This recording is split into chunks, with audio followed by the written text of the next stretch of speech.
To welcome you all. There is a fantastic turnout here, but there is an even more fantastic turnout online. So I know we are connecting with over 700 people across our Globe community, which is fantastic. And all I'm going to do is say a few words about why we're here and what a special event it is. It's a bit of an honor, if I'm really honest. It's an honor to be stood in front of you to talk about a very special speaker, somebody that we know is going to leave us with some fantastic ideas and some inspirational ideas that perhaps will expand our knowledge of mathematics, but also how we connect that to the wider world. So that's an honor, Eduardo, that you're here. Thank you for coming, and thank you for traveling through the rain, which I'm told we don't get too much of in Vigo. There we go. It's a dual honor also, though, that we are welcoming our co-hosts, who will also come to the front in a moment. So it's fantastic that we've got Dominic, who is obviously the head teacher of A Coruña, which I know some of you know very well. Absolutely. Round of applause, please, that Dominic has joined us.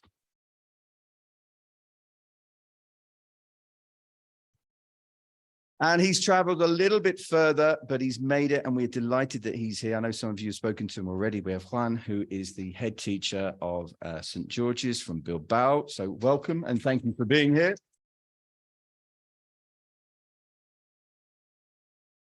They are going to say just a few words in a moment, because, as I said, this is a co-hosted event. This is the way in which the schools come together to host a very, very special event. Cambridge House cannot be with us tonight, but I know Adam, the head teacher, is joining us online, and also has the honor of hosting this event for the year that comes. So again, 4 schools coming together is absolutely fantastic. I will just talk a little bit about the speaker that we have with us tonight. I'm not really sure where to start. To summarize his career and CV is almost impossible. I will try. Author, TV presenter, researcher, public speaker, TED Talks. I've put in YouTuber as well, because I've seen the many millions of views that he gets on YouTube. The list goes on and on and on. Perhaps most important to him, perhaps most important to us all, is the fact that he is obviously an educator, a full-time professor at the University of La Rioja, where he teaches in the Department of Mathematics and Computer Science. And that's important to us. And I'm sure it's very, very important to Eduardo as well, because we are all educators. We're all thinking about how we dedicate ourselves to help students, to help them understand concepts, to connect them, those concepts to the wider world, things that can go beyond the classroom and make them lifelong learners. I think tonight we're going to get an insight into that. And I cannot tell you how much of an honor and how pleased I am that you've joined us tonight. So, fittingly, he's here. It's our week of mathematics that we have been thinking about and celebrating through the International Day of Mathematics. And I'm sure there'll be more of that, and I look forward to listening attentively. There will be an opportunity at the end of this talk and workshop for questions and answers. Lede, who is somewhere in the audience, I can't see her, there she is at the back. She will be hosting the final part of this discussion, in which we will have some questions and answers, I hope. In fact, I know, because I can see 1 or 2 students that are ready with their questions for the last part of this discussion. So there will be an opportunity to ask questions, because I'm sure there'll be many things that you want to ask during the course of the next 50 minutes or so. So in one moment, we'll welcome Eduardo to the stage. Before that, I'd like to welcome Juan to the stage from Bilbao, who's going to give us just a few of his thoughts and a little bit more about his school. Thank you, Juan.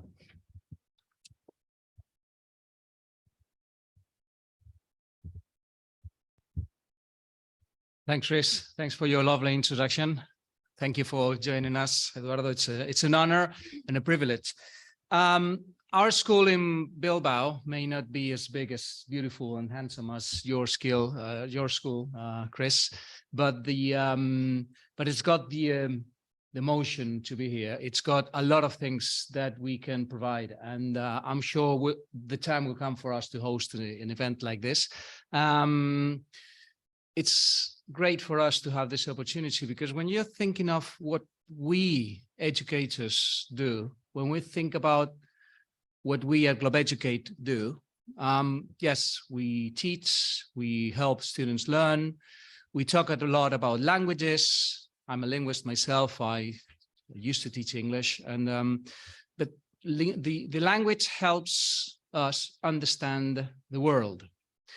However, if you want to really shape the world, as we want to do here at Globe Educate, you not only need to understand how the world works, you also need to describe it and learn. And mathematics is one of the key tools to understanding how the world around us works, helps us make predictions, helps us a lot into understanding how it works. And if you understand how it works, you can make it a better place. I'm talking to you here, the students here at Locastro. I'm talking to the students at Bilbao. I'm talking to the ones who can really make a difference. So I'm really happy to see you, all of you here. Congratulations for joining us.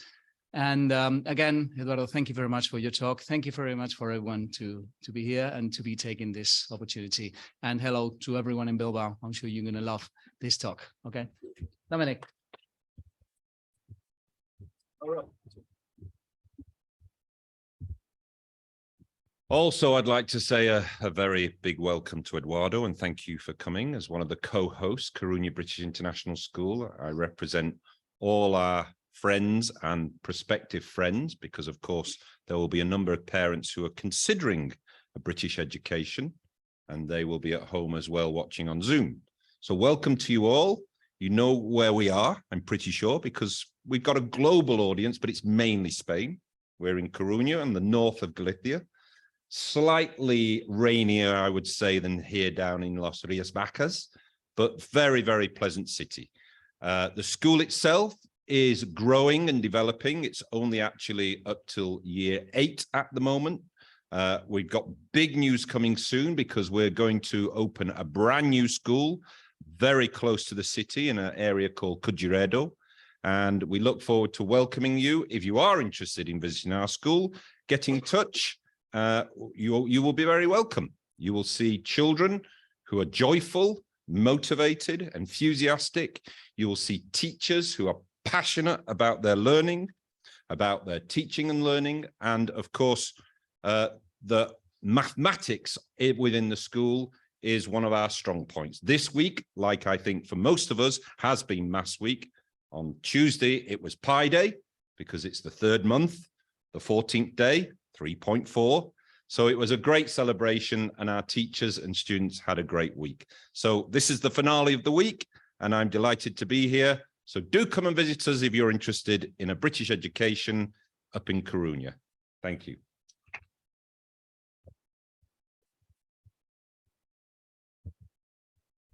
Okay, I'm going to move this because, Eduardo, you told me that you move a lot on stage. So the stage is yours. And a big round of applause, please, as we welcome our guest speaker to the stage. Eduardo, please make your way.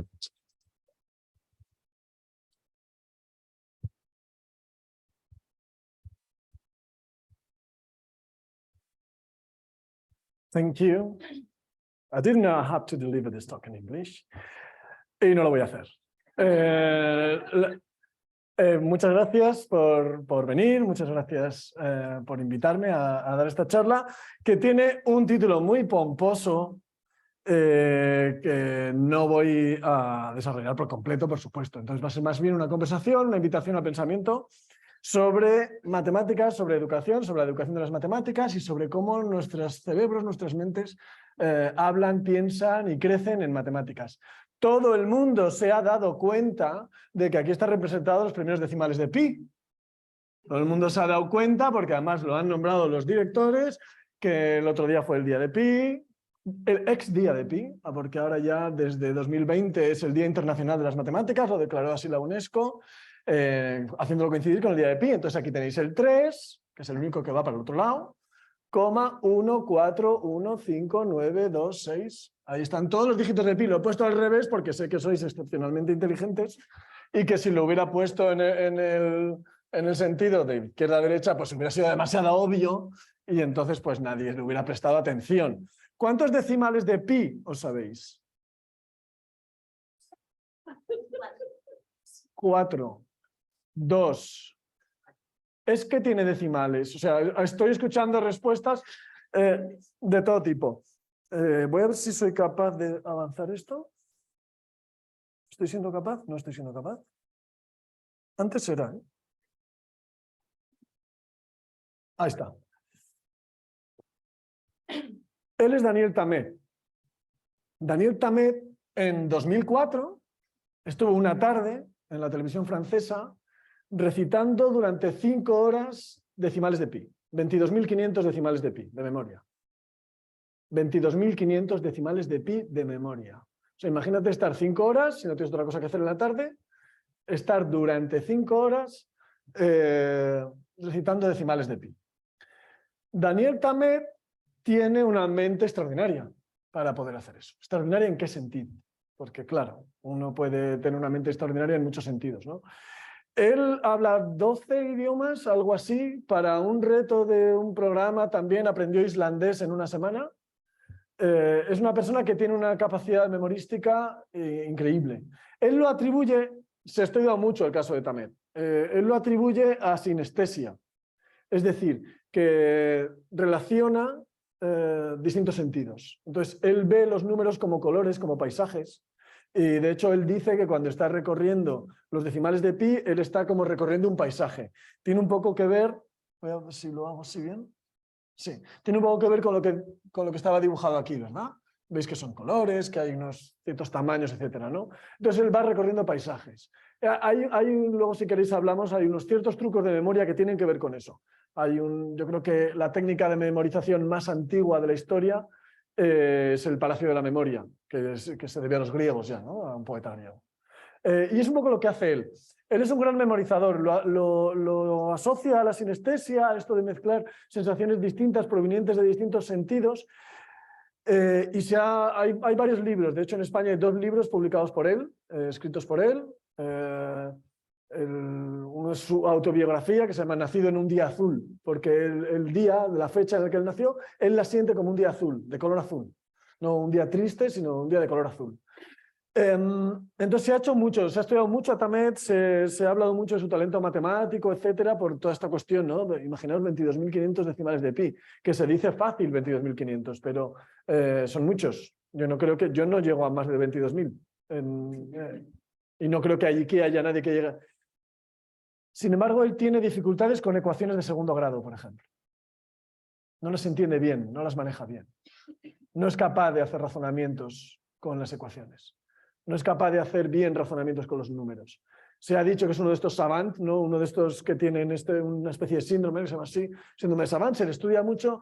Él es muy buen memorizador, no es capaz de hacer razonamiento mínimamente profundo. Una ecuación de segundo grado, a lo mejor a una persona de 6 o 7 años le parece algo complicadísimo, hay a quien no, pero a quien haya pasado por la escuela, quiero decir, prácticamente la totalidad de las personas que han pasado por una educación secundaria, pues domina una ecuación de segundo grado y domina el razonamiento de una ecuación de segundo grado, que no es gran cosa, ¿no?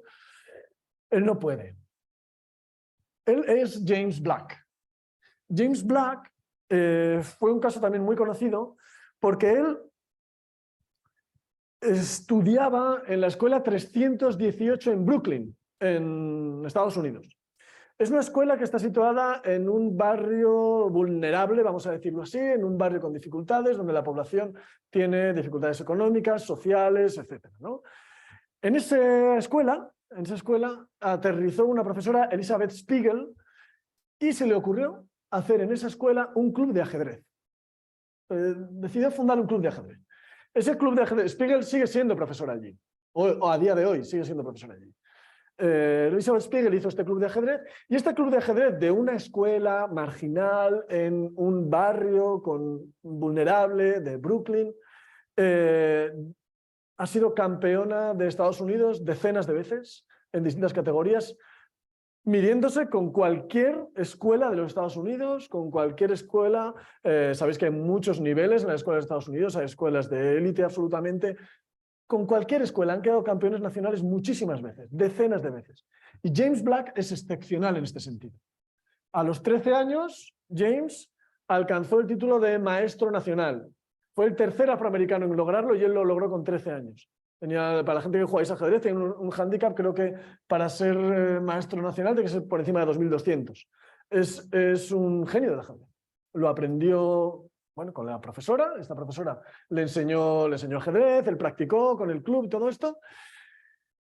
Y llegada la hora de entrar, digamos, al bachillerato, a la edad que corresponde al bachillerato aquí, a los 16 años es el bachillerato, no, a los 2 últimos años antes de entrar a la universidad, la profesora Elizabeth Spiegel, junto con James y junto con los otros profesores, decidieron prepararle para que él entrara en la escuela Stuyvesant. Stuyvesant es una escuela fuerte, donde hay una prueba de acceso muy exigente, es una escuela muy elitista allí en Estados Unidos, y él, pues, lo animaron para que entrara allí, para hacer la prueba de admisión a Stuyvesant. Él tiene la tenacidad, tiene el carácter, tiene la inteligencia, lo ha demostrado, tiene el tesón, tiene la capacidad para acometer tareas intelectuales muy fuertes. Jugar a nivel de gran maestro de ajedrez no es lo mismo a nivel de razonamiento que aprenderse 22.500 decimales de pi. Es otra cosa en otro nivel, está en otro paradigma completamente diferente. Su profesora es muy buena profesora y entonces decidieron prepararle. Vamos a prepararnos y nos preparamos durante 6 meses para hacer esa prueba de acceso. Su propia profesora lo dice, si esto fuera una peli de Hollywood, hubiera pasado y se hubieran alegrado y su familia... No pasó la prueba. ¿Por qué? Porque James tenía carencias básicas desde la primaria, carencias básicas de conocimiento, de datos, de tener cosas en la cabeza. Él no es capaz no era capaz de memorizar o no fue en su momento, no los tenía los países de Europa o cuestiones geográficas o de otro tipo, datos. Cuestiones históricas, geográficas, etc. Entonces, él tiene algunas carencias sobre las que construye el conocimiento. Así pues, tenemos 2 extremos de situaciones diferentes en las que usamos nuestro cerebro a la hora de aprendizajes que tienen que ver con las matemáticas, pero que no solo tienen que ver con las matemáticas. Por un lado, tenemos una capacidad de almacenamiento extraordinaria y una habilidad de almacenamiento extraordinaria. Por otro lado, tenemos una capacidad de razonamiento sobresaliente sin almacenamiento previo. Entonces, en la educación, yo creo que la gente que estáis ahora mismo en bachillerato veis las 2 cosas. Hay que saber razonar, hay que saberse cosas también, hay que tener material metido en la cabeza. Si no tenemos material, ellos dicen, si no tienes stuff, si no tenemos material metido en la cabeza, no vamos a poder construir conocimiento sobre él. Entonces, solamente dejar a que nuestro razonamiento empiece a construir a partir de la nada, no vamos a construir, no vamos a poder construir. Uno puede llegar a jugar al ajedrez bien desde cero. No necesitas conocimiento previo, no necesitas datos previos. Necesitas las reglas del ajedrez, practicar, pensar sobre ello y lo puedes llegar a conseguir. Pasar una prueba de escuela exigente, una escuela de bachillerato, no. Necesitas datos. Y mientras él estaba pasando una infancia probablemente difícil allá en Brooklyn, las personas que se presentaron a la misma prueba que él, pues probablemente con familias de clase media o de clase acomodada, pues iban a museos o iban a actividades extraescolares o sus padres se preocupaban porque hicieran los deberes en casa, etcétera, y esa gente adquirió un bagaje, una base sobre la que construir conocimiento. Y él no, pese a que tiene la capacidad absolutamente. Así que veis que estos son 2... empiezo por aquí porque veamos que la construcción del conocimiento y la construcción de la educación no depende solamente de tener capacidades extraordinarias o no depende de vamos a estudiar es memorizar o estudiar es razonar. Necesitamos las 2 cosas y las necesitamos bien las 2 cosas. Entonces vamos a tratar de pensar un poco sobre eso en relación a las matemáticas.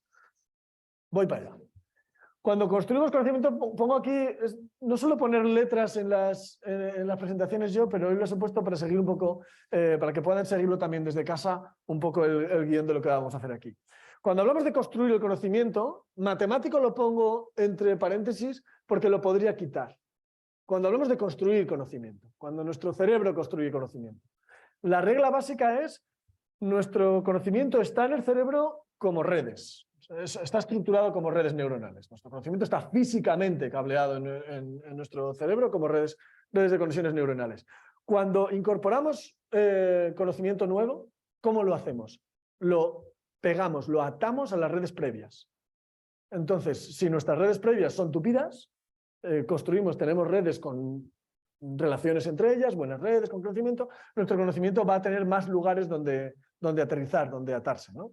Entonces, nuestra red de conocimiento es la que nos permite aprender. Hay muchas personas que dicen, por ejemplo, no, es que lo que no aprendas de niño ya no lo puedes aprender. No es verdad, no es verdad. Y de hecho los adultos tenemos ventajas sobre los niños en algunas cuestiones. El cerebro infantil es verdad que es más plástico que el cerebro de una persona de 60 años, vamos a ponerlo, o de una persona de 50. La plasticidad de nuestro cerebro tiene distintas fases. Digamos que la cumbre de nuestros poderes para el aprendizaje está en torno a los 20 y pico años, 20 y pocos años. Al principio aprendemos algunas cosas que es verdad que luego son mucho más difíciles de aprender. Por ejemplo, cuando somos bebés muy pequeñitos es cuando aprendemos la fonética de los lenguajes. Cuando más rápidamente y mejor aprendemos la fonética de los lenguajes. Por eso aprender, no tanto la gramática, también lo aprendemos muy bien de niños, y desde luego el vocabulario no. El vocabulario lo podemos aprender a cualquier edad, muy bien. Pero la fonética, por ejemplo, nos cuesta mucho más, a no ser que nos dediquemos. No quiere decir que un adulto no puede aprender un idioma, la fonética de un idioma muy bien, pero va a tener que dedicarse a ello. Sin embargo, de niños lo captamos muy bien, ¿no? Vale, pero los poderes de nuestro aprendizaje están sobre todo a los 20 y pico años. Y sin embargo, cuando alguien tiene 30, 40, 50, tiene una red de conocimientos mucho más amplia. A mí me costaría mucho menos aprenderme el libro, los libros o las cuestiones que yo veía en los libros de historia de España cuando tenía 8 años, me costaría mucho menos aprenderlas ahora. Tengo mucho más donde asentar los conocimientos. Tengo mucho más con qué relacionarnos. Yo tengo ya una imagen mental, si queréis, ¿no? Una red de conocimientos mentales donde poder asentar cuestiones que cuando tenía 8 años no las tenía y me costaba más aprenderlas porque las estaba construyendo. ¿Se entiende la idea, verdad? Entonces, cuando somos mayores tenemos esa ventaja sobre la infancia. ¿Y cuál es la ventaja? Nuestra red es muchísimo más potente. A la hora de memorizar, cuando trabajamos la memoria, hay una cosa que a mí me parece como muy caricaturesco, ¿no? Que dice, no podemos recordar siempre que estoy hablando de construcción de conocimiento, matemático, pero no solo matemático. Uno no puede aprender memorizando. ¿Y cómo si no? No hay nada de lo que sepamos que no esté en nuestra memoria. Nada. O sea, si yo sé andar en bici es porque mi memoria tiene almacenado cómo ando en bici. Si yo cada vez que me levanto de la cama y doy pasos, yo sé que después de un pie tengo que poner otro porque está almacenado en mi memoria. Todo está en la memoria, por supuesto. Lo que pasa es que cuando hablamos de memorización hablamos de otra cosa, ¿verdad? Los científicos hablan de al menos 3 clases de memoria. Hay otra, voy a repasar muy poquito sobre esto. Digamos que voy a hacer un desarrollo muy esquemático. Esto es mucho más complicado de lo que os voy a contar ahora, pero sí que nos sirve para situarnos donde estamos. Tenemos generalmente 2 tipos de memoria a corto plazo y memoria a largo plazo. La memoria a corto plazo es, si yo os digo ahora un número de teléfono, que lo memoricéis, durante unos segundos lo vais a poder memorizar, a no ser que lo escribáis o que lo anotéis. Si os lo pregunto dentro de 2 horas, seguramente ya no lo tenéis. Entonces, esa memoria a corto plazo es con la que trabajamos, nuestro espacio de trabajo. Aquí traemos las cosas, es la memoria en la que tenéis las últimas palabras que yo acabo de decir. Las tenéis aquí y las relacionáis con lo anterior o con cosas que sabéis. Es aquí donde trabajamos, ¿no? Esa memoria a corto plazo. Vale.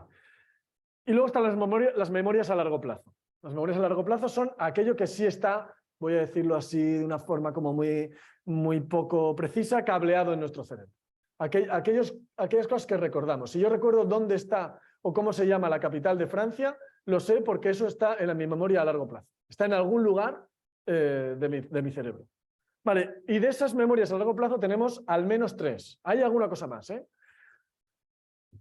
Una es la que almacena contenidos. ¿Cómo se llama la capital de Francia? Eso es un contenido. Eso está almacenado. Hay una memoria que se llama así, memoria de contenidos, que está ahí. Hay otra que se llama la memoria episódica, que es donde guardo los recuerdos de mi infancia, lo que cené ayer, ese tipo de memoria donde guardo recuerdos de las cosas que he vivido. Las separo, pero no están tan separadas, porque realmente todo lo que acaba en contenidos ha pasado por la memoria episódica. Si yo tengo en algún lugar de mi memoria cómo se llama la capital de Francia, fue porque en algún momento alguien me lo dijo. Durante un espacio de tiempo estuvo en mi memoria episódica, eso es algo que ha pasado hace un rato y que luego fue pasando a formar parte de mi memoria de contenidos. ¿Se entiende la distinción y la relación, verdad? Y luego está la memoria procedimental. Si yo sé nadar es porque recuerdo cómo se nada. Pero nadar no es lo mismo que recordar cómo se llama la capital de Francia, y nadar no es lo mismo que recordar cómo aprendí a nadar. O los baños que yo me daba con mi padre cuando era niño, o cómo pasé el verano pasado, ¿verdad? Son recuerdos diferentes. Y de hecho son muy diferentes. y en nuestro cerebro están almacenados de forma muy diferente. Hay un caso alucinante que yo de verdad os animo a que leáis sobre él. Se llama el paciente HM, como la tienda. El paciente HM, Henry Molaison. Se sabe su nombre porque murió ya y después los pacientes de neurociencia normalmente se nombran por sus iniciales hasta que pasa el tiempo después de morir y se recogen sus nombres, ¿no? Henry Molaison sufrió la extirpación de sus hipocampos. El hipocampo es una estructura que está en el cerebro. Sufrió la extirpación de los hipocampos, ¿por qué? Porque hay un cierto tipo de epilepsia que no se puede tratar por medicina, por medicación. Entonces, hay un tratamiento que es la extirpación de parte del hipocampo. Eso se hace hoy en día y funciona muy bien. Nosotros tenemos 2 hipocampos, ¿no? Se hace, ya os digo, en casos de epilepsia que no responden a medicación, que no se pueden tratar con medicación, es una cosa que es bastante específica. En los años, creo que fueron los años 30, pero no recuerdo bien, en los que operaron a Henry Molaison tenía unas crisis epilépticas muy fuertes que le impedían hacer una vida normal. Y le extirparon los 2 hipocampos. Eso solucionó sus crisis epilépticas, pero provocaron algo que no se sabía que se iba a provocar y a partir de ahí fue una revolución en la neurociencia. Henry Molaison fue a partir de ese momento incapaz de generar nuevos recuerdos. Cada día, cada instante era nuevo para él. Entonces, cuando estaba en el hospital, la enfermera salía, le hacía la cama, salía a atender a otro paciente, volvía a traerle el desayuno y para él era la primera vez que veía a esa persona, siempre, durante el resto de su vida. No fue capaz de generar recuerdos. Y sin embargo, este paciente fue estudiado durante muchísimos años, muchísimos años. La psiquiatra que lo estudió, la neurocientífica que lo estudió, pasaba con él durante todas las semanas de su vida, varias horas, casi todos los días. Él no la conocía, cada día era nuevo y se presentaba y tal. Para él era como un amigo, porque todos los días lo veía prácticamente. Para él no.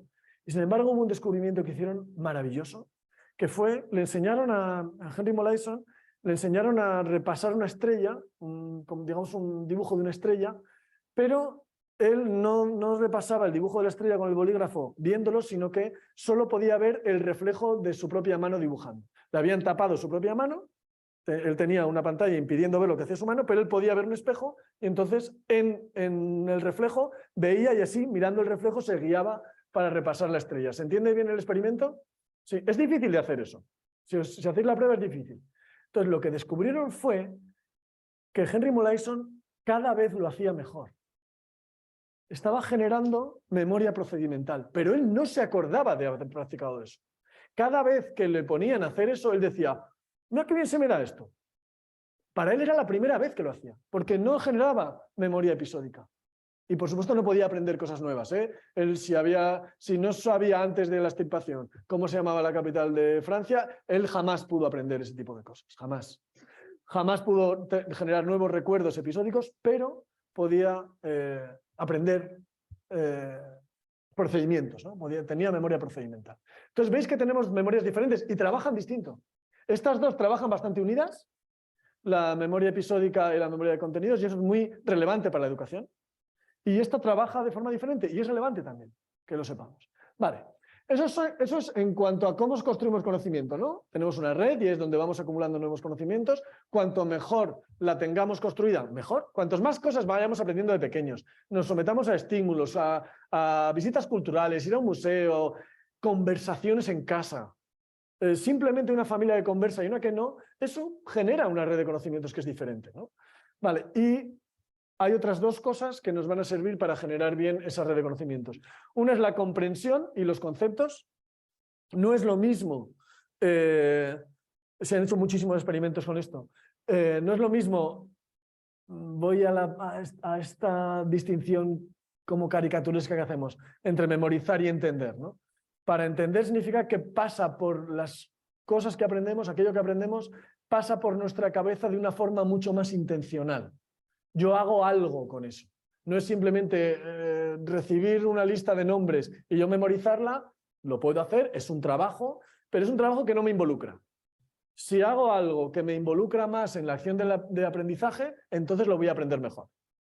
Hay 1000 frases de autoayuda educativa sobre esto que podéis ver.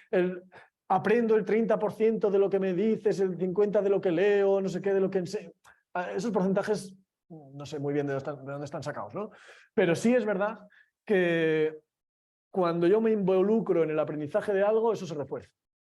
Cuesta más, cuesta un esfuerzo mayor, pero ese esfuerzo tiene su recompensa. Y voy luego a los conceptos y el contexto. Cuantos más contextos y más variados, en cuantos más contextos y más variados intervengan aquellos conceptos que yo quiero aprender, más fácil será que lo aprenda. ¿Por qué? Porque nuestro aprendizaje es red, es reticular, es una red. Entonces, si ese concepto, pensad cuando no os viene a la cabeza el nombre de un actor, de una actriz, pensad en eso. Esto que decimos lo tengo en la punta de la lengua. ¿Qué hacemos? Tratamos de recordar pelis en las que sale. Tratamos de recordar su cara. Trato de recordar a lo mejor alguna cosa que sé. Cuantas más cosas sepa de esa persona, en más lugares puedo tendré anclado el conocimiento de su nombre. Y entonces lo que voy haciendo directamente, y es así más o menos como lo hacemos, es ir abriendo puertas a ver en cuál lo encuentro. Si solo tengo una puerta que abrir, o lo encuentro o no.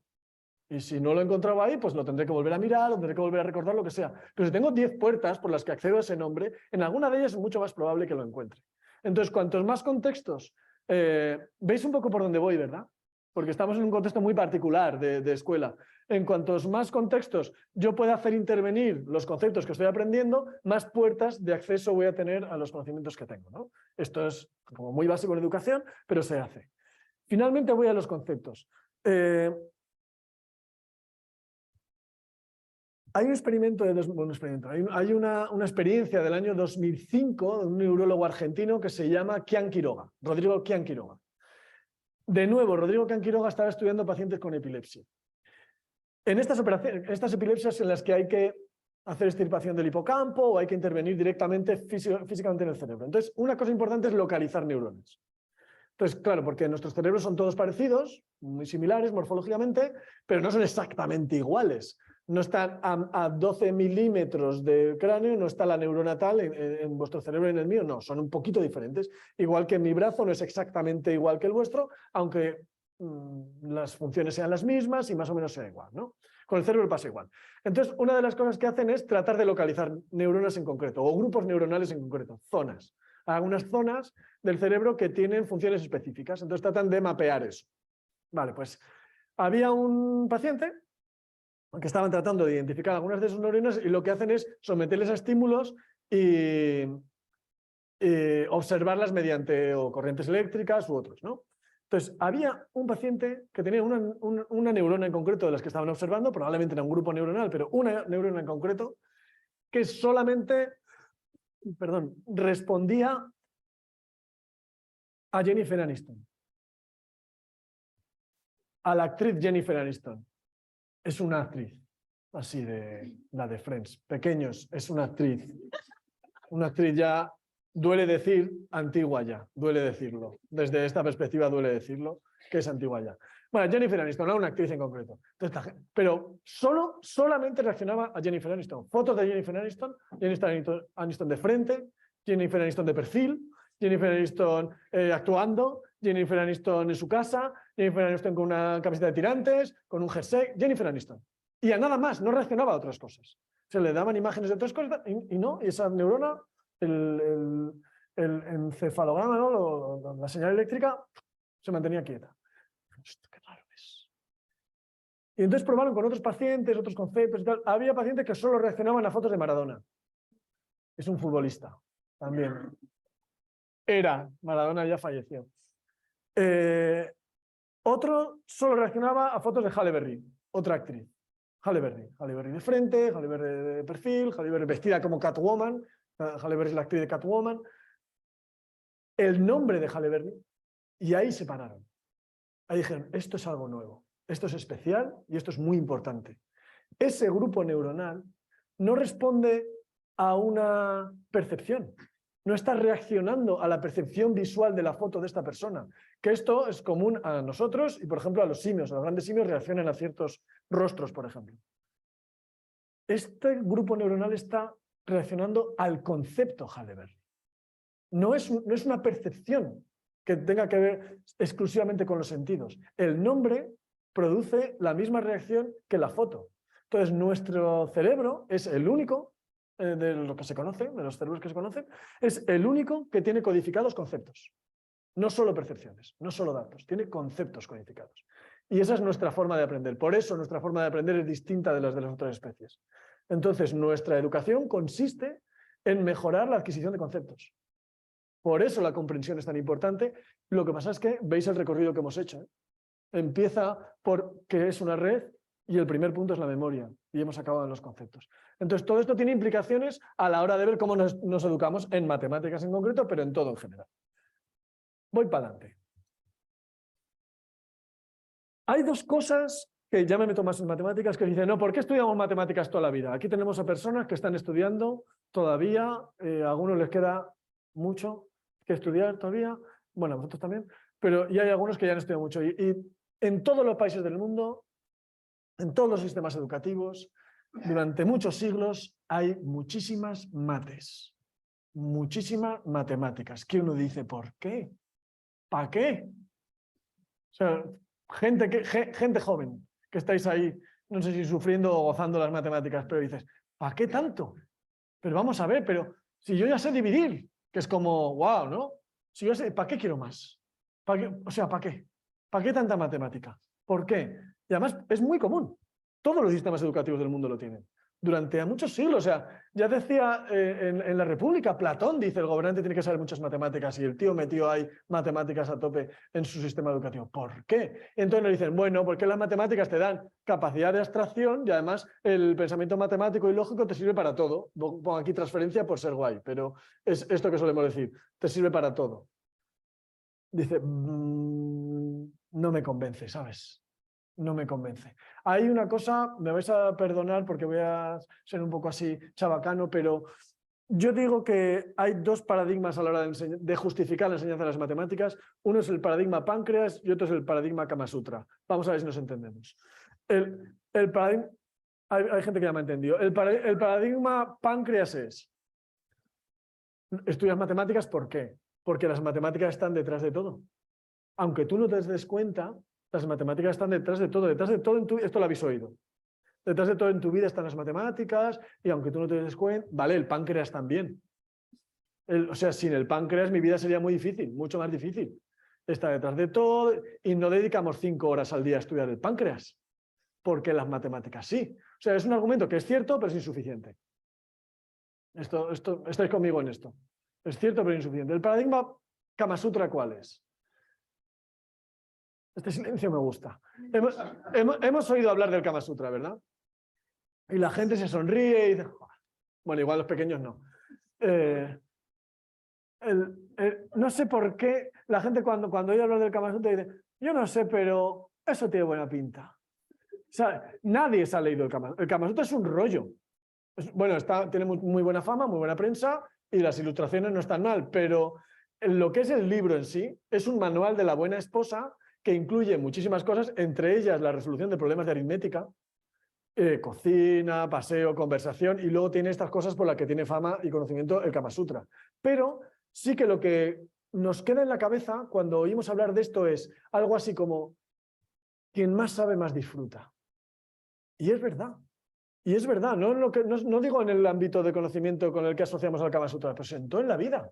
El que más sabe, más disfruta de las cosas. Entonces, ¿por qué no? O sea, las matemáticas, antes que hablaba de abrir puertas, las matemáticas, ¿por qué no abrimos la puerta a disfrutar de eso también? O sea, está muy bien que van a ser útiles, que tienen mucho, pero es que es un ámbito tan bonito, donde podemos disfrutar de tantas cosas, que es tan satisfactorio, que bueno, pues lo podemos hacer así.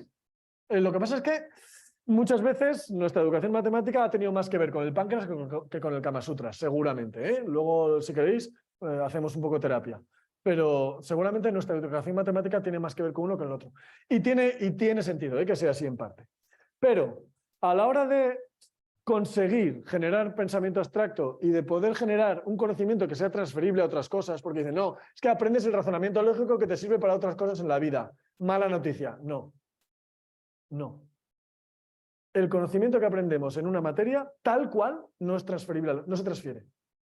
Se han hecho montones de experimentos sobre esto. Tal cual no se transfiere, a no ser que lo busques. que hagas actividades explícitas. Si no haces actividades explícitas de transferencia del conocimiento, no. O sea, esta cosa de, por el mero hecho de estar 2 horas al día en una clase de matemáticas aprendiendo pensamiento lógico, no por eso vas a ser más lógico en la vida, ¿eh? Eso no pasa, no pasa. Tienes que hacer actividades explícitas y tiene que ser a través de la implicación en el aprendizaje. Si eso es así, entonces sí. Entonces, conseguimos abstracción y conseguimos transferencia del conocimiento. Se ha hecho en cosas como muchachos, en un experimento muy conocido o una experiencia muy conocida, un estudio muy conocido, es muchachos, creo que era en Brasil, que después de la escuela iban a vender, ayudar a sus padres a vender en el mercado. Ellos eran capaces de, en el mercado, decir, mira, si una caja de plátanos vale 200 reales, 5 cajas de plátanos van a valer 1000, pero no eran capaces de hacer en la escuela la multiplicación 200 por 5. Entonces es un conocimiento que no se transfiere automáticamente. A no ser que lo hagamos, no se transfiere. Entonces, por eso tenemos que buscar actividades explícitas y actividades en las que nos impliquemos en el aprendizaje. ¿Esto se entiende bien? Hasta ahora bien, ¿no? De momento estamos hablando de mates un poco, pero no está siendo nada doloroso, espero. Esto, por ejemplo, se imita, por eso he puesto este dibujo tan chulo aquí, esto se imita en las redes neuronales. Esto que está tan de moda ahora, ¿no? La inteligencia artificial, hay una técnica de transferencia de inteligencia artificial que se llama transfer learning. Si yo entreno a una red neuronal para que me reconozca osos panda, luego va a ser más fácil de entrenar para que reconozca perros, que si empieza desde cero. Se le puede transferir algo del conocimiento. En nuestro cerebro pasa igual, pero, de nuevo, lo repito, si lo hacemos explícitamente. No sale porque sí, ¿eh? El conocimiento en general no es transferible, no es fácilmente transferible. Entonces, lo digo para la gente que planifica actividades y que cree, o planifica actividades educativas y cree que el mero hecho de tenernos 2 horas estudiando matemáticas hace que luego sepamos aplicar las matemáticas en la vida. No, no. Eso luego a lo mejor cuando vas a la universidad lo ves, te das cuenta, ahí va, si esto era derivar, esto de física tenía que ver con algo de matemáticas. Hay muchachos, hay muchachas en bachillerato, no todos, pero hay muchachos y muchachas en bachillerato que no saben, no se dan cuenta de que lo que están haciendo en mate lo están haciendo en física a la vez. Lo mismo. Hay quien se da cuenta, hay quien no, pero a mí me sorprende muchísimo que haya gente que no. Pero será. O sea, la transferencia del conocimiento no es automática. Voy para adelante. Ya vamos llegando a... Voy a poner luego algún ejemplo, ¿eh? Hay otra cuestión que tiene mucho que ver con la educación matemática, que es la ansiedad matemática, y pongo aquí que se hereda. ¿Qué es eso? La ansiedad matemática es una especie de condición psicológica que impide que tú desarrolles tus capacidades matemáticas. Que las desarrolles y que las adquieras. Entonces, no es que tú no tengas capacidades matemáticas. Las capacidades matemáticas para saber las matemáticas de la escuela y de la secundaria las tenemos todos, más o menos. Siempre hay casos extremos, pero son casos extremos, incluso diríamos patológicos, ¿no? Los tenemos todos. ¿Qué pasa? Que hay gente que tiene un autorrelato, voy a decirlo así con términos como muy modernos, tiene un autorrelato que se dice a sí mismo o a sí misma, yo no puedo con esto, yo no soy de mates, yo no puedo con las mates, esto a mí no se me da, yo no soy de mates, no puedo con esto.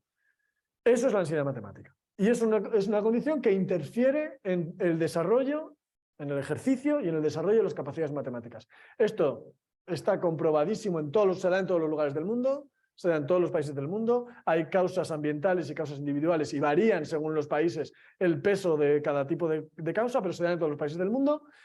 Permanece a lo largo de la edad. O sea, hay otras cosas que de pequeños se nos daban mal y de mayores las superamos sin ningún problema. La ansiedad matemática no. La ansiedad matemática permanece con la edad. Se adquiere en la infancia normalmente, entre los 8 y los 10 años. A los niños de 6, 7 años no tienen ansiedad matemática casi ninguno. Les encanta ir a clase de mates. Juegan mucho en clase de mates, les encanta. Luego llega un momento en el que no. Y empiezan a generar ansiedad matemática. Ahora vamos a ver algunas explicaciones para eso, de por qué se da eso. Permanece en la adultez y se hereda. Se hereda en el sentido de que se hereda de que si tienes un hijo te va a salir con ansiedad matemática, el pobre bebé va a decir no, sino que se transmite sobre todo en clase. Ahora vamos a ver algún mecanismo de cómo. Entonces, ¿cómo suele funcionar eso? Tú estás en clase y vas a generar una emoción negativa hacia que te sale mal un problema de matemáticas. Tienes un problema de matemáticas, no te sale, eso genera una emoción negativa, de impotencia o de lo que sea, ¿no? No te sale, pero eso en matemáticas y en lo que sea.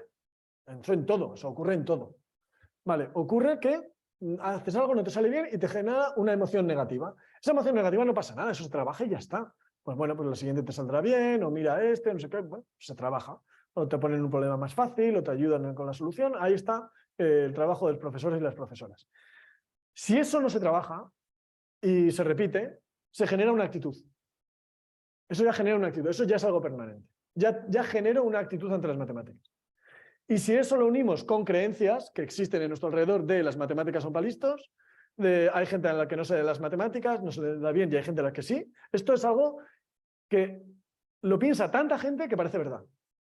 Hay tanta gente, es tan universal este discurso, hay gente a la que se dan bien las matemáticas y hay gente a la que no, que nos creemos que es verdad, es que no es verdad. O sea, hay gente que, es verdad, hay capacidades, hay gente que tiene unas capacidades extraordinarias.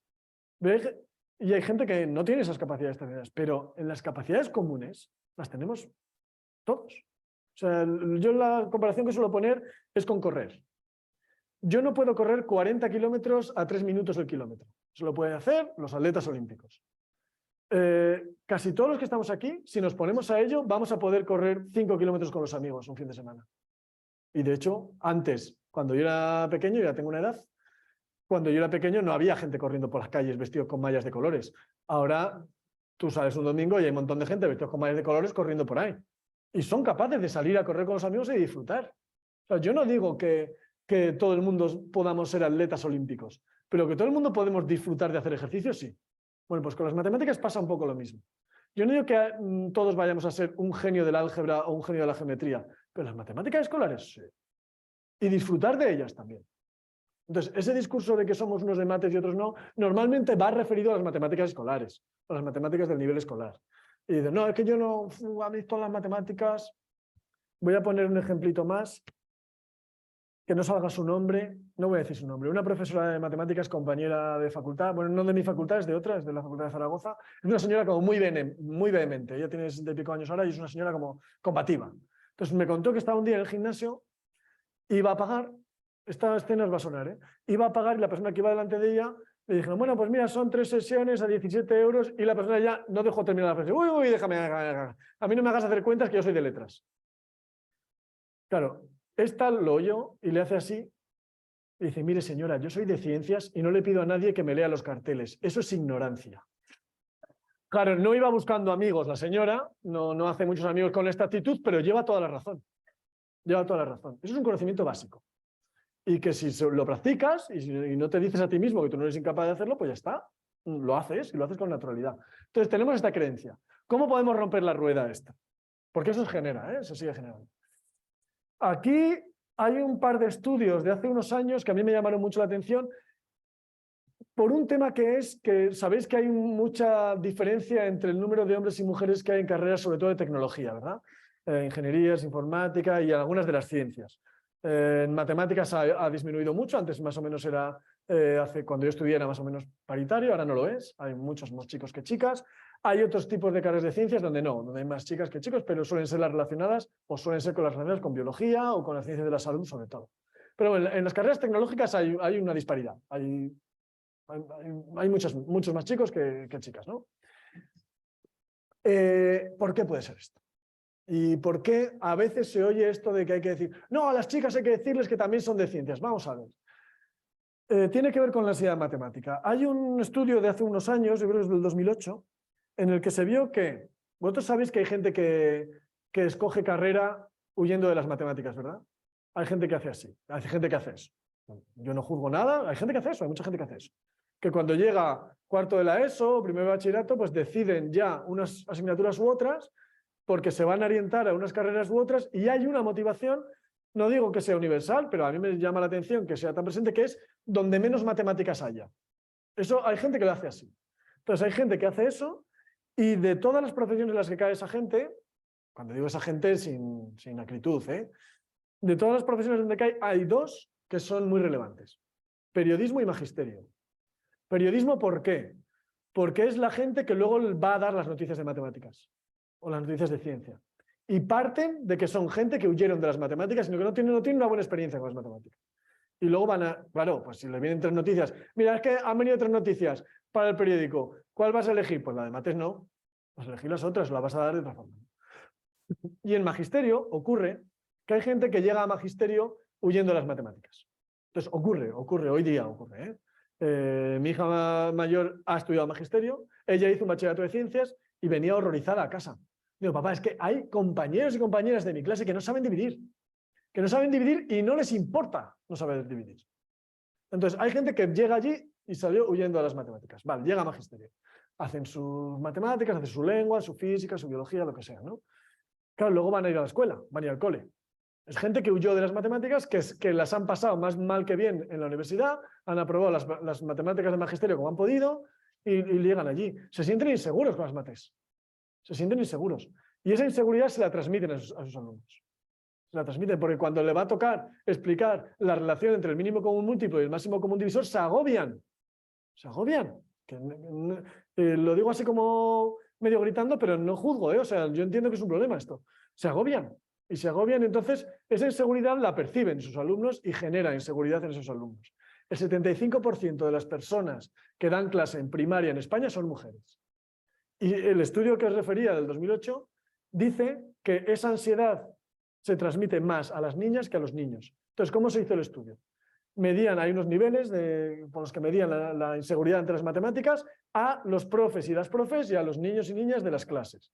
Y luego hacían antes de empezar el curso. Y al final del curso lo volvían a medir, ¿no? Y veían qué correlación hay. Entonces había una correlación, es decir, aquellos grupos que habían tenido un profesor o una profesora con más ansiedad matemática generaban más que los que no.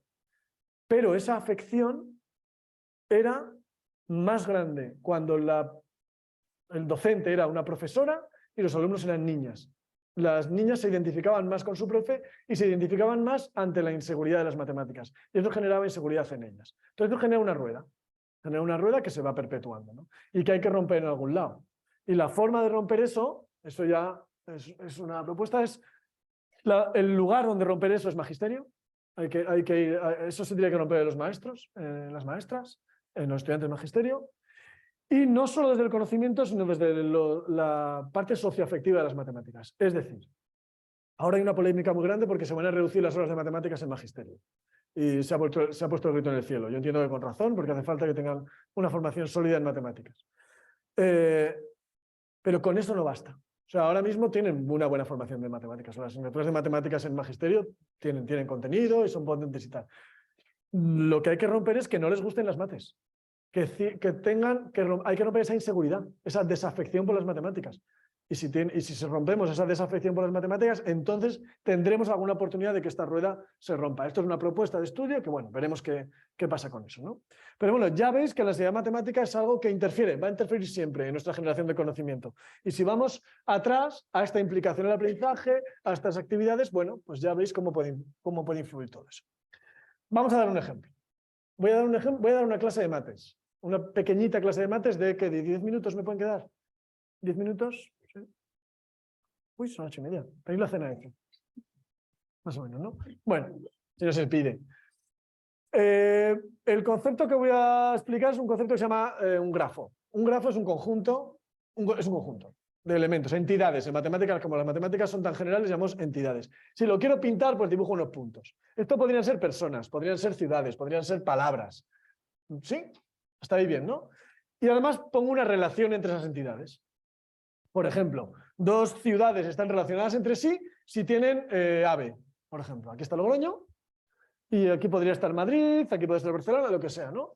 Entonces, dos ciudades están relacionadas entre sí si tienen AVE. O dos personas están relacionadas entre sí si hablan. Esto podría ser una fiesta y dos personas, y estas cada una serían las personas, dos personas están relacionadas entre sí si hablan. Aquí estaría el matemático, aquí probablemente podría ser el camarero, la camarera, la gente más popular.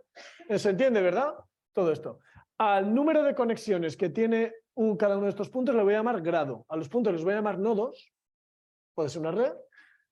Nodos, a las conexiones les voy a llamar conexiones o aristas, y al número de conexiones que tiene cada punto les voy a llamar grado de ese nodo. ¿Se ha entendido? ¿Todo el mundo, los pequeños también? Hay unos puntos, conexiones, el número de conexiones les llamo. Por ejemplo, este tiene grado 0, grado 1, grado 2, 3, 3, 2, 1. ¿Sí? ¿Se entiende bien, verdad? Vale. Vamos a hacer un poco de mates con esto. Una aplicación de esto, yo esto lo usaba en clase. No sé si aquí tenéis, cuando yo fui profe en un instituto de secundaria 10 años, y teníamos una cosa que inventó el demonio y la muerte que se llaman las guardias. No sé si os suena esa movida. Las guardias son una cosa terrible. No sé cómo lo veis desde el lado discente, desde el alumnado, pero es una cosa terrible. O sea, os lo explico para quien no tenga contacto, por suerte, con esta movida. Tú eres profe, pongamos, de lengua. Y te vas con los chavales una mañana al teatro, excursión al teatro, y te los llevas a los de cuarto, te vas con los de cuarto al teatro. Entonces, claro, hay que ir hasta el teatro, no sé qué, o te has hecho hasta la mañana allí. Claro, tú a lo mejor esa mañana tienes clase con tercero B, pero no estás, o estás con los de cuarto. Entonces, tú cuando llegas allí al instituto, pues con ilusión por la vida, cuando eres un profe joven, creyendo que vas a influir en la vida de las personas y tal, pues te dan una cosa al principio que es tu horario, que te hace ilusión. Dices, mira, primero tengo primero B, voy a influir en estas tiernas mentes. Y claro, aparece una cosa que se llama la guardia. Guardia, y te guardia esto, que esto en magisterio no me lo han explicado. Pues en la carrera no me lo han explicado, en el máster de profesorado. No me han dicho nada de guardias. Pues mira, cariño, esto es que cuando el de lengua o la de lengua se ha ido al teatro y tercero B está sin profe, pues si tú a ese horario tienes guardia, vas tú con tercero B. A que no maten a nadie, básicamente. O que no se maten entre ellos. Entonces tú vas allí a tercero B. Esa gente no quiere estar allí, tú tampoco, honestamente. Y claro, entonces tú le dices, cariños, en La Rioja se dice mucho eso. Cariños, venga, vamos a hacer los deberes. ¿No tenemos? Mentira, pues sí tienen. Pues venga, pues estudiar para el examen. ¿No hay examen? Mentira también, porque siempre hay examen de algo. Entonces ellos te están retando y tú tienes que resistir eso, como sea. Entonces yo les ponía, sobre todo a los de primero de la ESO, que es gente que aún tiene ilusión por la vida, les ponía dibujitos de estos de que hay que hacerlo sin levantar el lápiz del papel y sin pasar 2 veces por el mismo lado. ¿Os suena eso? Entonces yo les ponía esto, en la pizarra. Venga, a ver quien lo sepa hacer, que salga y lo haga. Y claro, siempre hay en clase, hay siempre un macho alfa que va a salir, que es el notas de la clase, que suele ser un tío. Yo salgo, profe, y tal, y lo hace, ¿no? Lo podéis hacer mentalmente esto desde ahí. La gente que está en casa también. Lo podéis hacer mentalmente. La gente que está en casa con un papel y un boli lo puede hacer también. Es bastante fácil de hacer, ¿verdad? Uno puede, yo qué sé, pues a lo mejor haces el perímetro exterior, y te has liado, ¿no? Yo qué sé, haces por aquí. Se puede hacer. Vale, y entonces les ponía que no se puede hacer. O sea, aunque seas de Bilbao, da igual, no se puede hacer. Te pongas como te pongas, no lo puedes hacer. No se puede. Y no se puede, ¿por qué? Claro, la diferencia entre un mago y un matemático es que el matemático explica. ¿Por qué? ¿Qué es lo que quieres hacer? Explicar. ¿Por qué no se puede hacer? Por la teoría de grafos. La teoría de grafos te cuenta por qué no se puede hacer. Esto es algo, un descubrimiento para que os llevéis para casa. Esto podría ser un grafo, ¿verdad? Las esquinas podrían ser los nodos y las líneas podrían ser conexiones. ¿Sí? ¿Lo ve todo el mundo así? Entonces, si en el dibujo todos los nodos tienen grado par, ¿todo el mundo sabe lo que es par? ¿Par, impar? ¿El 0 es par? ¿Sí o no? O sea, el 0 impar no es, porque es redondito. O sea, un número redondito no puede ser impar. Entonces, el 0 o es par o es, no sé, o sea, las dos cosas a la vez o una excepción, ¿no? Una excepción. O es par o es excepción. ¿Quién diría que es excepción? Profes, no levantéis la mano en ningún caso, aquí. No dejo a profes levantar la mano en nada, por si se equivocan. No. Sería fatal. Entonces, ¿quién diría que el 0 es par? Nadie. ¿Quién diría que el 0 no es ni par ni impar? A mí me habían dicho que en Galicia no se responden preguntas, pero esto es extremo. O sea, implicaos un poquito. O es par o es ambiguo, vamos a dejarlo así. O es par o es ambiguo. ¿Quién diría que es par? Que levante la mano. 3 personas, una muy entusiasta, por cierto. Bueno, ¿quién diría que es ambiguo, que no es ni par ni impar? Han levantado muchas más personas la mano y hay una gran mayoría que no dicen nada. Así va la democracia en España. Que no nos implicamos. Bueno, aunque no sea más que para esto, ya merecía la pena venir a Vigo. El 0 es par, pero par de toda la vida de Dios. O sea, pero par que no puede ser más par. Par como el 8. Par, o sea, como el 4, como el 2, como el 26. Es par. ¿Por qué? ¿Cuáles son los números pares? Cuando tú divides entre 2, ¿os acordáis? Cociente y resto, ¿verdad? Pues 2 sea, tú divides entre 2, si el resto es 0, es par. Y si es 1, es impar. Ya está, no hay más que hacer. Entonces, 0 entre 2, cociente 0, resto 0, par. ¿Sí? Hay gente que me dice, si divides entre 3 también. Ya, ¿y a quién le importa el 3? O sea, para ser par da igual. Porque 6 entre 3, el resto también es 0. Eso no convierte al 6 en impar. Entonces, el 0 es par, por favor, ir luego por las calles predicando el evangelio de la paridad del 0. Le dais abrazos a la gente, el 0 es par y te ama. Y lo vais diciendo así. Bueno, el 0 es par. Entonces, si el dibujo tiene todos los nodos de grado par, se puede hacer. Si tiene todos los nodos de grado par menos 1, eso es imposible. No hay ningún dibujo con una sola esquina de grado par, de grado impar. Una sola de grado. Eso no existe. Os lo dejo de tarea, demostrar eso. No existe. Si hay 2 de grado impar, hay que empezar por una de grado impar y terminar por la otra, entonces se puede, si no, no. Si no, no vais a poder. Pero si tiene más de 2 esquinas de grado impar, no se puede hacer. Este tiene 1, 2, 3 y 4 esquinas de grado impar. El grado es 3, 3, 3, 3. Este no se puede hacer. No se puede. La explicación es sencilla, porque cada vez que entras a un nodo, tienes que salir. Entonces, tienes que salir tantas veces como has entrado, salvo tal vez al principio y al final. Entonces, si hay más de... digamos, cada vez que entras tachas esta y cada vez que sale la tachas, tiene que ser par. Vale, entonces, aunque no fue nada más que para esto, la teoría de grafos ya me sirve. Me vais siguiendo, ¿verdad? O sea, hemos tenido un concepto nuevo, grafo, y ya lo hemos usado para algo útil en la vida. Voy con lo último, y ya voy a acabar aquí antes de las preguntas. Fijaos en esta red social. Esto podría ser, iba a decir Facebook, pero es viejísimo eso. Esto podría ser Twitter, por ejemplo, Instagram, TikTok, Virreal, lo que sea. Entonces, esto es una red social. Hay 2 opiniones, blanco y rojo, ¿verdad? No voy a preguntar, pero ¿veis cuál es la mayoritaria, verdad? Todo el mundo la ve, es blanco, ya contesto yo. Hay una opinión mayoritaria que es blanco y una minoritaria que es rojo. Hay 3 nodos que opinan rojo y 11 que opinan blanco. Es claramente mayoritario blanco, ¿verdad? Eso lo sabemos nosotros porque vemos las redes de fuera. La gente de la red, ¿cómo lo sabe? La gente que forma parte de esta pequeña sociedad, ¿cómo sabe cuál es la opinión mayoritaria? Pues tiene que preguntar. Tiene que preguntar a sus amigos.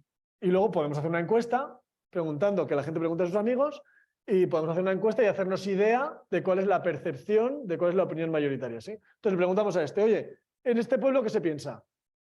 Yo blanco, blanco, blanco, blanco, blanco. Aquí opina blanco todo el mundo. Este pueblo somos de blanco de toda la vida. ¿Tú, el matemático, qué? Pues yo blanco y mi amigo blanco. Pues blanco, aquí blanco. ¿Tú qué? Pues mira, yo opino rojo y los demás blanco, blanco, blanco, blanco. Alguna gente opina rojo, opinamos rojo, pero el resto blanco. La mayoría blanco. Bueno, ¿tú qué? Pues yo blanco, blanco, rojo, blanco, blanco, rojo, rojo. Hay gente que opina rojo, pero la mayoría blanco. Si hacemos la encuesta, todo el mundo ve que la opinión mayoritaria es rojo, como es normal, porque solo hay 3, es blanco, perdón. Es normal porque solo hay 3 rojos. Todo el mundo lo ve, ¿verdad? Mirad esta red. Es la misma red. La misma, ¿eh? No he cambiado más que quién opina rojo. Solo he cambiado eso. Si hacemos la encuesta, ¿qué pasa? ¿Qué se opina en esta red? Yo blanco, rojo, rojo. La mayoría de la gente opina rojo. Tú, el de antes, ¿qué? Yo blanco y la gente opina rojo, blanco, rojo, rojo. La mayoría de la gente opina rojo. Si ahora hacemos la encuesta, la mayoría de los nodos ven que la opinión mayoritaria es rojo. Y no es ni de lejos. Ni de lejos. O sea, es que es 3 contra 11, ¿eh? No es que sea 6 y 8. 3 contra... Eso se llama espejismo de mayoría. Eso se da en redes sociales, eso se provoca en redes sociales. ¿Se da cómo? Bueno, fijaos en el grado, ya que sabéis matemáticas, fijamos en el grado de los nodos rojos. Son grados muy altos. Antes no. Grado 4, 2, 2. Ahora son grados muy altos. Estos son los influencers de la red, ¿no? Es la gente que tiene influencia en la red. Que todos lo somos en cierta medida. En vuestros grupos de WhatsApp lo seréis seguramente. Gente que estáis implicada en la educación, si estáis en una charla porque os interesan los temas, la educación, tal, vuestra opinión seguramente se tiene en cuenta, seguramente sois influentes en las redes de WhatsApp, de familia o de amigos, todo eso. Todos lo somos. Esto, si os fijáis, se usa para publicidad, por ejemplo. Para publicidad es normal, ¿no? Como la gente influencia a los famosos que anuncian cosas y generan. Pero esto se puede usar para generar opinión, ¿eh? Si yo a esta red le dejo cambiar de opinión, en 2 vueltas, esto es rojo. Porque hay mucha gente que opina lo que opina la mayoría. Y si dice, pues si la mayoría opina rojo, me voy a cambiar. Pero es que no. O sea, si, ya me parece muy tonto que opines solamente, que tu criterio sea lo que opina la mayoría. Si coincide, coincide, pero que ese sea tu criterio me parece muy tonto. Pero si va a ser ese, por lo menos ten una visión de qué opina la mayoría. Que aquí no se da. Y eso en redes se da. Y se da y se genera opinión, ¿eh? Si os acordáis al principio de la pandemia, al principio de las vacunas de la pandemia, parecía que había un debate sobre las vacunas y todo eso. Había, perdonadme la palabra, 4 famosos diciendo imbecilidades. Eran 4. No había un debate. No lo había. Había un espejismo de mayoría. Había una opinión que parecía que estaba mucho más permeada dentro de la red de lo que en realidad lo había. No era así. De esto se hace mucho, ¿eh? Podríamos hablar, hay la gente que genera bots para generar opiniones en Twitter, trending topics y tal. Esto en política se hace. Sobre todo hay un partido que lo hace mucho más que los demás y lo hace. Y se genera opinión con esas cosas. Entonces veis cómo una lección muy sencillita de mates, que es un grafo, nos puede llevar a qué estamos haciendo en las redes, cómo nos comportamos, cómo es la percepción de la realidad, qué estamos haciendo aquí. En 10 minutos, que no hace falta que nos tenemos 3 horas de clase. Y aquí podríamos hacer luego muchísimas cosas sobre esto. Voy a terminar. Efectivamente, fue el día de Pi el otro día. Aquí tenéis el logo que os he puesto antes, el Día Internacional de las Matemáticas, y el lema era matemáticas para todos. Matemáticas para todo el mundo, para todas las personas. Y es así. Es así. Es por eso por el que cada vez celebramos el Día de las Matemáticas con un lema distinto, desde que la UNESCO lo declaró, el mismo día que nos confinaron, que ya es casualidad. El 14 de marzo del 2020 fue la primera vez que el día de Pi pasó a llamarse Día de las Matemáticas. Acabo con publicidad y me voy. Bueno, me voy a las preguntas. Publicidad, spam. Este es mi correo. Aquí podéis preguntarme cosas de matemáticas. No hago deberes. No hago deberes y lo detecto. Yo soy de Logroño, hablamos muy mal, yo me estoy conteniendo mucho porque esto es una institución decente, yo me contengo mucho, pero si alguien me pregunta por deberes, insulto, blasfemo y todo. Y no queréis ver eso. Y lo detecto. Hace poco un chico me escribió, profesor Eduardo, se me ha ocurrido una conversación muy interesante de matemáticas, usted dijo en una charla que hablaría de matemáticas y tal. Un tren sale de Vigo a las 12, digo, esos son deberes. Y le insulté bastante. Luego hay un grupo que hacemos monólogos científicos, al que hemos venido muchas veces, lo hizo mucho, Big Bang Ciencia. Esto es Twitter.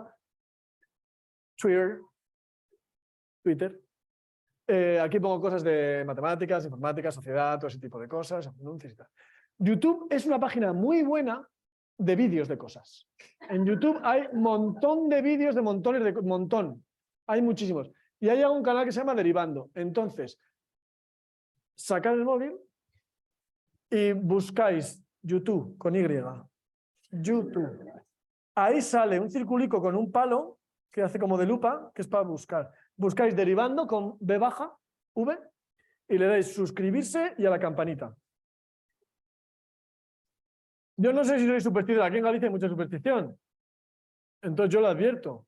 Se dice que si tienes la oportunidad de suscribirte a Derivando y no lo haces, y la estáis teniendo, tu siguiente examen de matemáticas sale mal.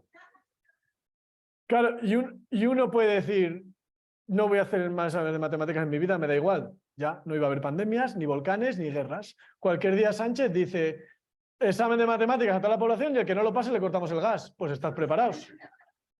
Entonces, conviene estar preparado. Luego, esto es Instagram, ahí yo pensé, ¿para qué una cuenta de Instagram? ¿Para qué si no estoy bueno ni nada?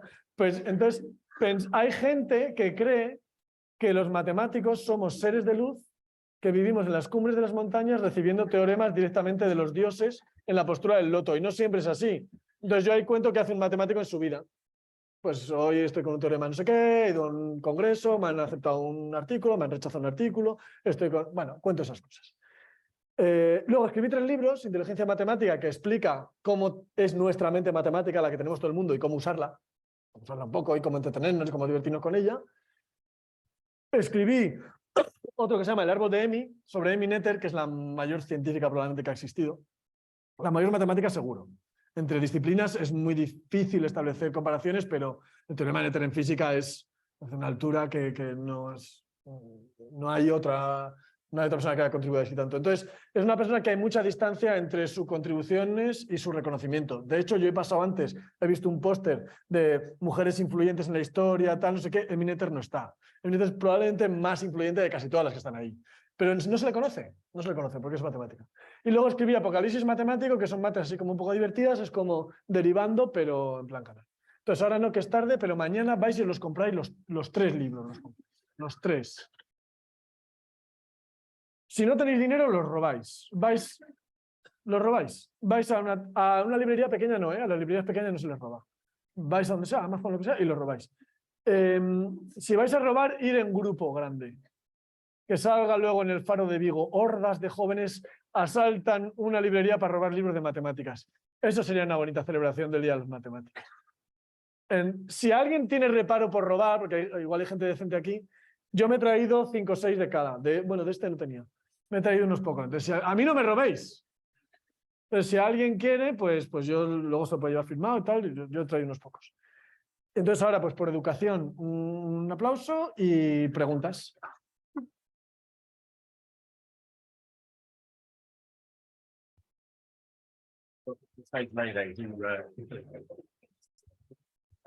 Well, firstly, that hour absolutely flew by and incredible. So wonderful stuff. And thank you for changing my perception of mathematics. I think there are some questions, and to help coordinate those questions, we welcome to the stage Leire, who's going to say a couple of words and coordinate questions from the audience. Thank you, Leire.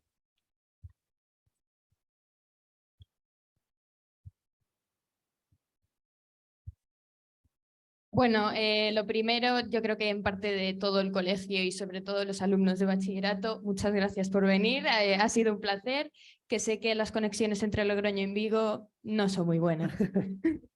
Bueno, a mí me toca la tarea fácil, que es lo de las preguntas, pero antes querría dar unas breves palabras sobre las matemáticas y lo que significan en mi vida. Porque yo básicamente me dedico a la matemática y la física en bachillerato y no hago mucho más. Entonces se puede decir que me interesan mucho, me encantan y me ha encantado poder escucharte hablar sobre las matemáticas, porque realmente me apasionan. Bueno, pasamos a las preguntas. Yo no sé si por aquí los de bachillerato tenemos preguntas. Venga, Eugenio. Yo pongo un límite de preguntas a las personas menores de edad, porque son las más difíciles. Entonces, bueno, controlaos. Una vez le escuché a tu compañero de programa, Javi Santolaya, decir que cuando te gusta la física en bachillerato, la carrera es apasionante, porque te explican el porqué de las cosas. ¿Consideras que es igual en matemáticas? Es mucho más. Mucho más. Vamos a ver. La física son las matemáticas low cost. Entonces, no, es así, pero es así con cualquier disciplina, ¿eh? En el instituto tú tienes una visión general, tienes una visión instrumental de las cosas, de la física, de las matemáticas, pero también de la literatura tienes una visión muy parcial, o de la biología, o todas, ¿no? Cuando llegas a estudiar una carrera, y sobre todo estas que son como vocacionales, ¿no? Un poco como decía Leire ahora mismo, que te pueden apasionar, pues claro, se te abre un mundo tremendo.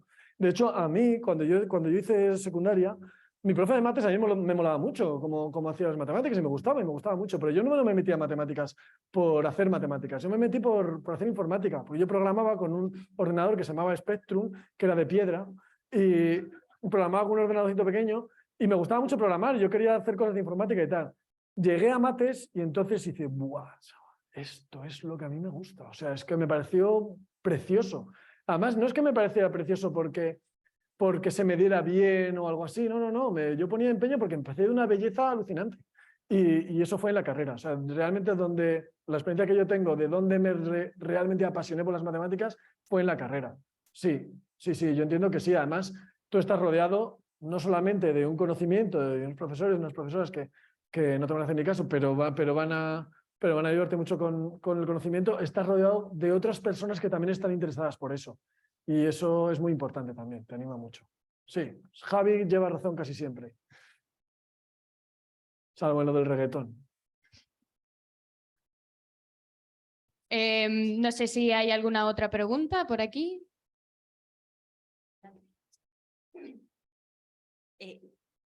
No sé si sabes la diferencia entre enseñar matemáticas en el sistema español y el sistema británico. ¿El sistema británico crees que es mucho más participativo?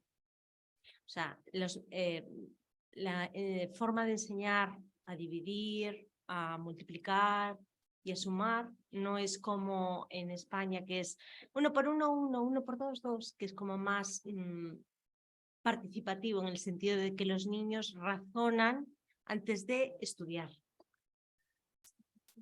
No sé si hay algo que podamos llamar el sistema español uniforme. ¿Sabes? Hay muchísimas formas de enseñar, hay muchísimas formas de estudiar y de enfrentar las asignaturas en matemáticas y en todas.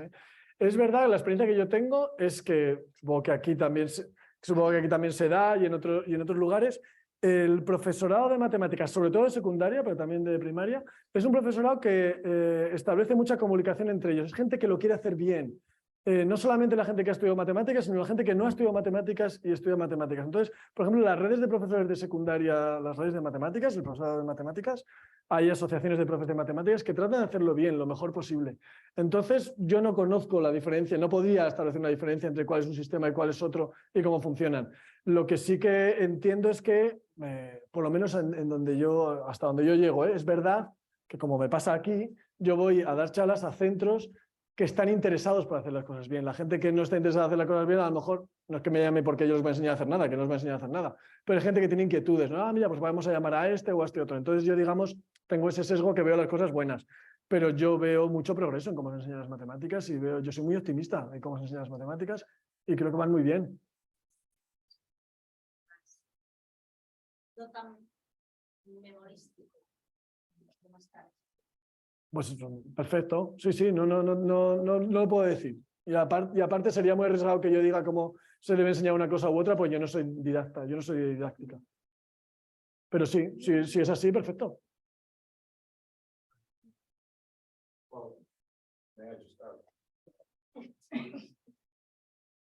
So that's a really interesting question, and without getting competitive across the two systems, and I have experience because my two children arrived in Spain when they were 9 and 10, and so they've had the experience of the Spanish system and the teaching maths in Spain. It was excellent. I'm really proud of what the teachers and the schools achieved.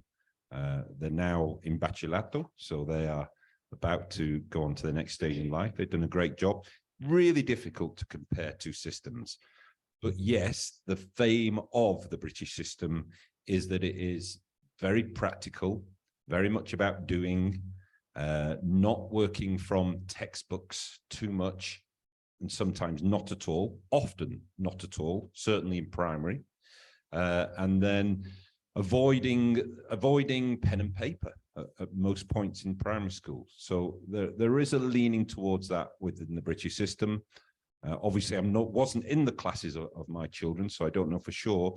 But I think there's great benefits of both systems. Of course, the gentleman here would defend the British system as being very strong, and so would our students. Sorry, I'm not a maths teacher. I'm a language teacher, but what I know about how we teach maths in our schools, we think a lot more on how the children are learning the processes, abstraction, etc. So it's not a question of if we teach maths better or worse. It's a question that we teach better because we're thinking of the learning of the children, how they learn, and we split the times into the different ways that the children are learning. So that's why I think it's a stronger system, the British system, not necessarily maths in general, because it's focused on the learning.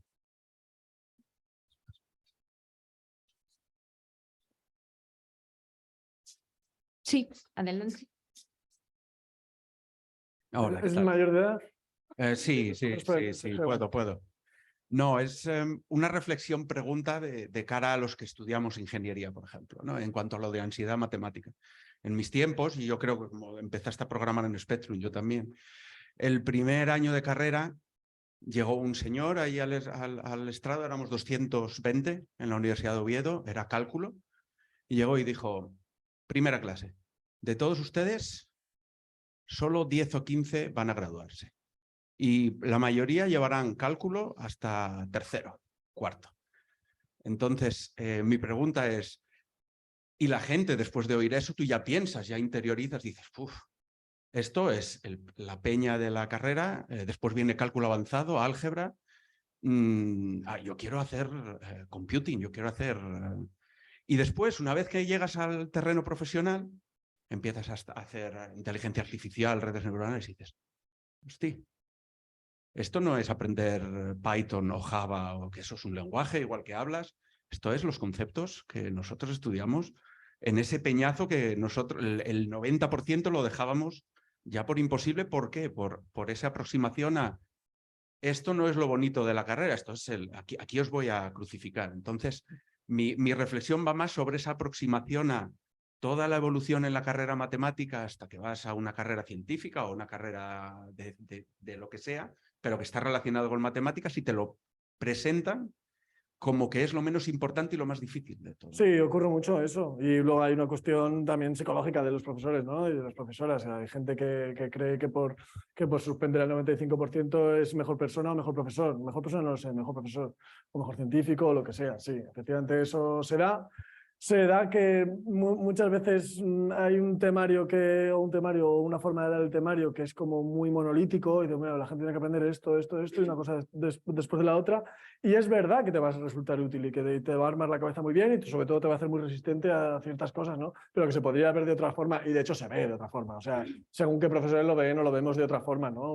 Uno explica de una forma diferente y trata de que los chavales aprendan y se interesen por aprender. En cuestiones como informática y supongo que en todas las tecnológicas, tu objetivo es que tus estudiantes sepan aprender por sí mismos. Si no, les estás engañando. O sea, pues dices, vale, ahora mira, chavales, vamos a aprender todos Python y Python. Pues que dentro de 5 años vas a seguir con Python, a lo mejor, ¿no? Ya estamos con Rust, a lo mejor en algunas cosas, ¿no? Entonces, tú lo que quieres es que sean autónomos a la hora de aprender. A mí no suelo citar mucho cosas que me dicen mis profes, aunque me dicen cosas muy buenas. Hay uno que no fue realmente de los mejores profes que yo tuve, pero me dijo una cosa que me caló mucho, que decía, un buen profesor lo que quiere es que sus alumnos sean mejores que él. Si ese es tu objetivo, ole. Claro, porque que sean mejores que tú en lo tuyo, pues me parece estupendo. Y que sepan aprender por sí mismos. Sobre todo las carreras de tecnología, yo creo que eso es todo lo demás sería engañar. O sea, si le dices, no, mira, la tecnología consiste en esto que te voy a dar empaquetado en clase. No. Pero las habilidades básicas, científicas básicas, no las mates, por ejemplo, claro, son súper útiles. Pero es verdad que muchas veces se presentan muy mal. Hay Adrián Paenza, un matemático argentino, él dice que entramos a las matemáticas por la puerta equivocada muchas veces. Es un poco lo que decían también los directores, ¿no?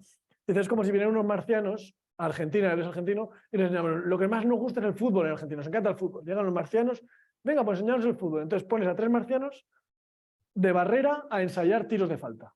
Y los pones de barrera. Entonces ellos están 1 hora recibiendo balonazos de unos tíos que están contra la portería y dicen, ¿y esto os gusta? ¿Esto os gusta? Claro, las matemáticas hay que saber tirar faltas en el fútbol. Hay que saber abdominales, hay que hacer abdominales si vas a jugar al fútbol, porque a lo mejor si no, no aguanta los 90 minutos o el que las hace saltar más que tú en el córner y va a perder. Pero jugar al fútbol no es hacer abdominales ni tirar faltas, es divertirse, es la estrategia, es muchísimas cosas, ¿no? Las matemáticas es un poco eso. Necesitas hacer la gimnasia. Por supuesto que necesitas hacer la gimnasia, pero la matemática no es la gimnasia. Sí.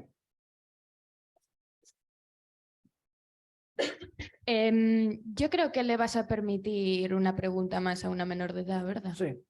Vale, muy bien. Hola. Hola.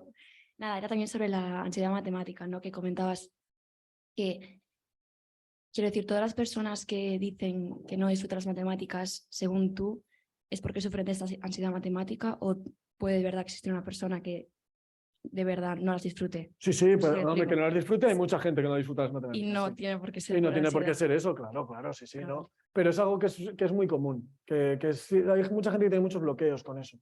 Y yo doy muchas charlas en muchos lugares y es muy frecuente que venga gente al final, se me acerca al final y dice, jo, en mi vida jamás hubiera pensado que me podía gustar algo que tenga que ver con matemáticas. Me da alegría, pero me da pena también. Digo, ostras, te estás perdiendo algo tan bonito. Y me da pena y me da alegría el haber salido de eso, ¿no? Es decir, mira, no pensaba que esto me podía gustar, pues resulta que me puede gustar.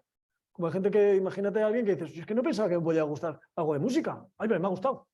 Sí, pues sí, pero no todo el mundo que lo pasa mal con las matemáticas es porque tiene una condición de este tipo, no. Hay gente que no le gusta, efectivamente. Pero no es tan frecuente gente que no le guste porque no le gusta. ¿Y esa ansiedad matemática, cómo se podría combatir?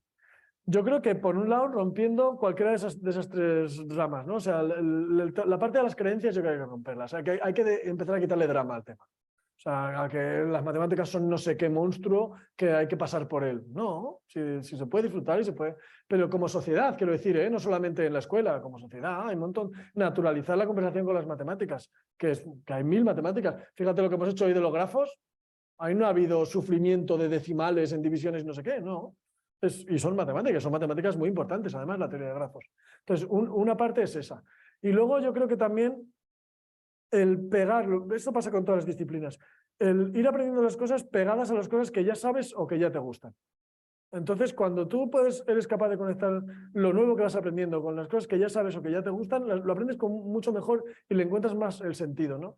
Yo creo que tiene más que ver, ahora se insiste mucho en que el aprendizaje sea placentero y tal, yo creo que tiene más que ver con el sentido que con el placer. Y la gente aquí que tiene hijos lo sabrá. Porque cuando tú tienes hijos, probablemente tener hijos es algo de lo más importante de tu vida y no necesariamente es de lo más placentero de tu vida. Porque hay muchas noches en blanco, hay un sufrimiento porque no les pase algo, que se ponen malos, que no sé qué. No siempre es placentero, pero le da mucho sentido a tu vida y eres capaz de hacer muchos sacrificios por tus hijos. Pues con el conocimiento pasa igual. Muchas veces por lo que para ti tiene sentido, eres capaz de hacer esfuerzo, más que por lo que te da placer. Entonces yo creo que el sentido del aprendizaje es para mí lo que rompe todas estas ansiedades. Pues muchísimas gracias. Creo que ya no tenemos tiempo para ninguna otra Hay pregunta. una persona ahí pobre que se ha quedado angustiada. Déjale que la haga. Venga, vale. Perdón. Hi, thank you very much for the presentation. It was very, very nice. I want to ask you a very short question. I've been learning maths all my life. I finished cybernetics, so I do have a lot of experience with people who know a lot of maths. And from my observation, it is a fact that the majority of these people who really know math have, let me put it this way, some social problems. So they are not the most open people socially. Yeah. So my question to you is, do you see a contradiction between the mathematical intelligence and the emotional intelligence, or how do you explain this optics? I don't know, this. ¿Contesto en inglés o en español? I do understand Spanish, but I'm not very strong in speaking it, so it's okay in Spanish. Okay, we'll try. So I think there's no contradiction at all. But math is a creative work. It's not. And the same thing you say about, people say, about, say, mathematicians that are very involved, are very focused on mathematics, could be said about people that are very focused on music or in arts or other creative works. But it's true that sometimes we devote so much to our own task that we forget some, let aside sometimes social abilities. But I think it's more a myth than the real thing. It's true that depending on what ambient you are, if you're in an ambient of, say, researchers, yeah, those people are very focused on mathematics and maybe they're special people. But also if you go to researchers in, I don't know, physics or biology, etc. But I think what is different is that we know we are superior. So who needs people?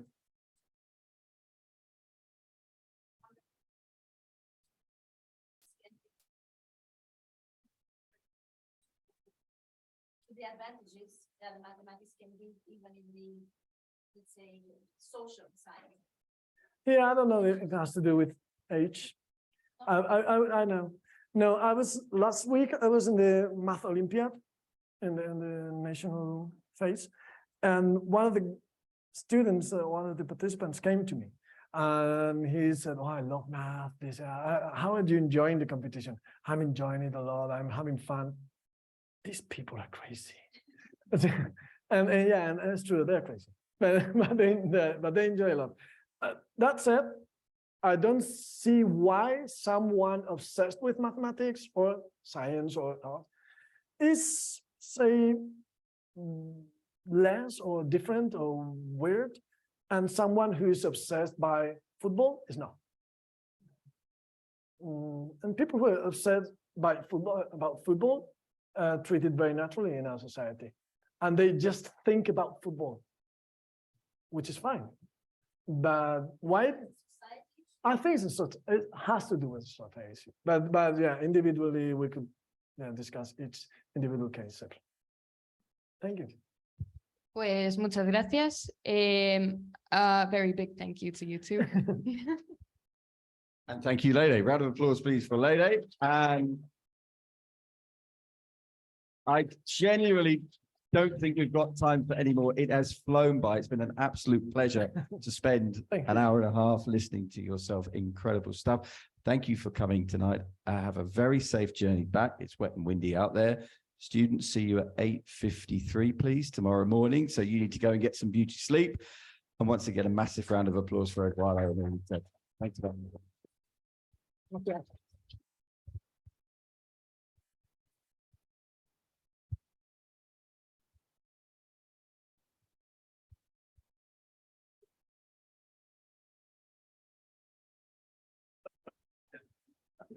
Yes.